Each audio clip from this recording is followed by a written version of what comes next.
Bismillahirrahmanirrahim. Hər bir insanın xarakterini, tərbiyəsini və dəyərlərini göstərən ən vacib xüsusiyyətlərdən biri ədəbdir.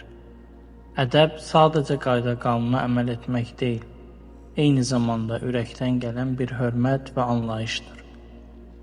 Ədəbli insan salam verməyi unutmur, böyüyə hörmət edir, kiçiyə qayğı göstərir, danışarkən incitmir, dinləyərkən diqqətlidir.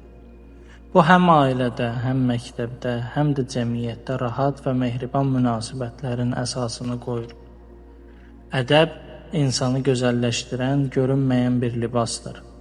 Gözəl söz demək, başqasının haqqına hörmətlə yanaşmaq, ehtiyacı olanlara yardım etmək, bunlar hamısı ədəbli davranış nümunələridir.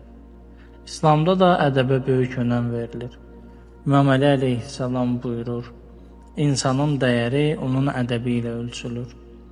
Əgər bir cəmiyyətdə ədəb varsa, orada sevgi var, qarşılıqlı hörmət var. Əgər ədəb yoxdursa, heç bir qanun, heç bir qayda insanları barış içində yaşada bilməz.